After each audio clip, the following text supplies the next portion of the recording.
Hi guys, welcome to our channel JSR farms. இதான் நம்மளுடைய புது சேனல். லாஸ்ட் வீடியோ நம்ம ஜேஎஸ்ஆர் ஃப்ளையர்ஸில் சொல்லியிருப்போம், நம்ம நியூ சேனல் சொல்லி. இந்த சேனலில் ஃபஸ்ட் வீடியோ எதை சம்மந்தப்பட்டது பார்த்திங்கன்னா, எல்லோரும் கேட்ட பேசிக்கான ஒரு வீடியோ தான். பட்டா சேவல் வெயிட் கெயின், சேவலை வந்து வெயிட் இன்க்ரீஸ் பண்ணணும் அப்படின்றதுக்கான ஒரு வீடியோ. இந்த வீடியோ கிளியர் கட்டாக இருக்கும்னு நினைக்கிறேன். ஸ்கிப் பண்ணால் பாருங்கள், ஸ்ட்ரெயிட்டாக நம்ம கண்டென்ட்குள்ளே போயிடலாம். இப்போ வந்து ஒரு பட்டா சேவல் வெயிட் கெயின் பண்ணணும், இல்லை ஒரு ப்ரீடருக்கு வெயிட் இன்க்ரீஸ் பண்ணணும் அப்படின்னு பார்த்திங்கன்னா, அதோட லைனுக்கு வந்து இம்பார்ட்டன்ஸ் கொடுக்கணும். ஒரு 3 கிலோ லைனில் நீங்கள் குஞ்சு இறக்கி, ஒரு 3 கிலோ சேவலும் ஒரு 2 கிலோ பொட்டையில இறக்கி, அது ஒரு அதிகபட்சமாக 2 to 3, 3.5 கிலோ தான் வரும். அதுக்கு வந்து நான் 5 கிலோ ஏற்றணும், 6 கிலோ ஏற்றணும்னா ஏற்றலாம். வெறும் கொழுப்பு மட்டும் தான் ஏற்ற முடியும், உடம்பு வந்து ஏற்ற முடியாது. அதனால் நீங்கள் நல்ல பெரிய ப்ரீடு எனக்கிட்ட இருக்குது, ஒரு 5 கிலோ லைனில் இருக்குது, ஒரு 6 கிலோ லைனில் இருக்குது, ஆனால் அது கொஞ்சம் உடம்பு ஏற்றணும் அப்படின்னா நம்ம சொல்கிற இந்த டயட்டை ஃபாலோ பண்ணால் ஆட்டோமேட்டிக்காக உடம்பு இன்க்ரீஸ் ஆகும். அந்த டயட் எது பேஸ் பண்ணின்னு சொல்லி நான் சொல்கிறேன். இப்போ நீங்கள் ஒரு பட்டாவை எடுத்து ஒரு 6 மாதத்தில் எடுத்து கட்டுத்தர போடுறீங்க, 7 மாதத்தில் எடுத்து கட்டுத்தர போடுறீங்கன்னா அது வந்து நீங்கள் ப்ராப்பரான ஃபுட்டு கொடுக்கணும். ஏன்னா அது வந்து வெளி மேட்ச்சில் போயிருக்காது, அதுக்கான நியூட்ரிஷன் நம்ம தான் கொடுக்கணும். இப்போ ஒரு பட்டா கட்டுத்தரைக்கு வருது அப்படின்னு பார்த்தீங்கன்னா, அதுக்கு வந்து எல்லாமே நம்ம கொடுக்குறதா தான் இருக்கும். இப்போ ஒரு ப்ரோட்டீன், மினரல்ஸ் எல்லாமே நம்ம தான் கொடுக்கணும். இப்போ ஒரு முட்டை, இப்போ நம்ம பேசிக்காக என்ன பண்ணுவோம், ஒரு 10 நிலக்கடலை கொடுக்குறோம். 10 நிலக்கடலை கொடுக்க சொன்னால் சில பேர் என்ன பண்ணுவாங்க, 10லேருந்து 15 கொடுக்குறது. 10 சொல்லுவோம், நம்ம 15 கொடுப்போம். ஒரு முட்டை சொல்லுவோம், அவங்க 2 முட்டையாக கொடுப்போம். அப்படி கொடுக்குறது. 4 பாதாம் கொடுக்க சொன்னால் 8 பாதாம் கொடுக்குறது. இப்போ அது வந்து என்ன ஆகுன்னு பார்த்தீங்கன்னா, ஒரு உயிருக்கு அதோட உடம்போட வாகுன்னு சொல்லுவாங்க. அந்த உடம்போட வாகுக்கு, அந்த வயிற்றுக்கு இவ்வளோ தான் ப்ரோட்டீனை வந்து டைஜஸ்ட் பண்ண முடியுன்ற ஒரு ஸ்டாமினா இருக்கும். இது வந்து ஜிம்முக்கு போகிறவங்களுக்கு பேசிக்காக எல்லாருக்குமே தெரியும்.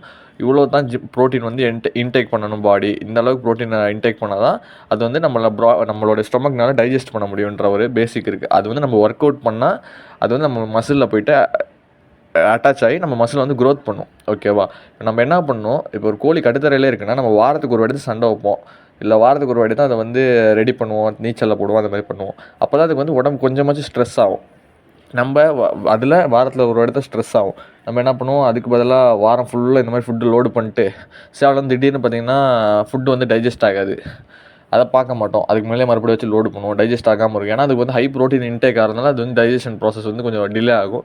நீங்கள் மறுபடியும் லோடு பண்ணுறப்போ வந்து அந்த இடத்துல வந்து அந்த இறை வந்து புளிச்சு போயிடும். இறப்பையில் வந்து இறை வந்து புளிச்சு போய் அது வந்து வெள்ளை கிழிச்சல் கொண்டு வந்து விட்டுரும். இந்த மாதிரி நிறைய நம்மளே அதை கொள்றதுக்கான ஒரு மெத்தடு தான் நம்ம பண்ணுறது. எல்லாமே அளவோடு இருக்கிற வரைக்கும் தான் எல்லாமே சரியாக இருக்கும். அளவுக்கு அதிகமாக போனால் அமிர்தமும் நஞ்சு தான். அதை வந்து கரெக்டாக புரிஞ்சுக்கோங்க.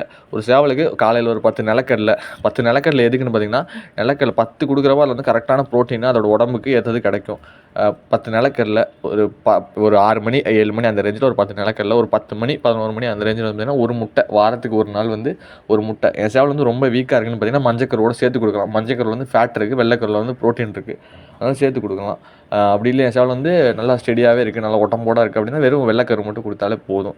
அப்புறம் ஒரு 12-1 மணி அந்த ரேஞ்சில் வந்து பார்த்திங்கன்னா கொஞ்சம் டேட்ஸு, ட்ரை ஃப்ரூட்ஸ், டேட்ஸ் அந்த மாதிரி பாதாம், பிஸ்தா அந்த மாதிரி உள்ளது நீங்கள் உங்களால் முடிஞ்சுன்னா கொடுங்க, இல்லாட்டி தேவை கிடையாது.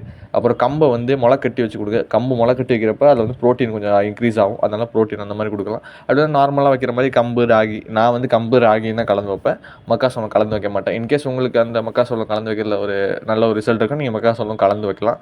இந்த மாதிரி ஃபுட்டு வந்து நீங்கள் மெயின்டைன் பண்ணலாம். அப்புறம் இல்லை எனக்கு கொஞ்சம் ஆர்டிஃபிஷியலாக வேணும், கொஞ்சம் இங்கிலீஷ் மெடிசின் சைடில் வேணும் அப்படின்னு பார்த்தீங்கன்னா நீங்கள் கால்சியம் சிரப் வந்து கொடுக்கலாம். கால்சியம் சிரப் கொடுக்குறப்ப பார்த்தீங்கன்னா அதோட போன் வந்து ஆட்டோமேட்டிக்காக போன் வெயிட் கெயின் ஆகும், போன் வந்து கொஞ்சம் இருங்கும். அதை இவ்வளோ ஃபுட்டு கொடுக்கறதுக்கு முன்னாடி சேவல் வந்து முதல்ல அல்போமர் போட்டு டிவார்மிங் பண்ணியிருக்கேன். டிவார்மிங் பண்ணிவிட்டு நீங்கள் இந்த ஃபுட்டெல்லாம் கொடுத்தீங்கன்னா தான் அதெல்லாம் அந்த உடம்புக்கு எடுத்துக்கும். இல்லாட்டி அந்த புழு வந்து அந்த குடல் புழு, நாடா புழு சொல்லுவாங்க, அது வந்து அந்த ஃபுட்டெல்லாம் இன்டேக் பண்ணிக்கும், அது வளரும். பட் நம்ம கோழி வந்து வளராது. நான் முட்டை கொடுக்குறப்ப வந்து பார்த்திங்கன்னா முட்டையில் வந்து குருமிளகு வந்து கலந்து தான் கொடுப்பேன். குருமிளகு கலந்து கொடுக்குறதுனால வந்து பார்த்திங்கன்னா சளி பிடிக்கிற பிரச்சனை வந்து இருக்காது. ஓகே, இந்த ஃபுட்டெல்லாம் வந்து பார்த்திங்கன்னா பட்டாங்களுக்கு ப்ளஸ் பெரிய சேவலுக்கு ப்ரீடருக்குமே கொடுக்கலாம்.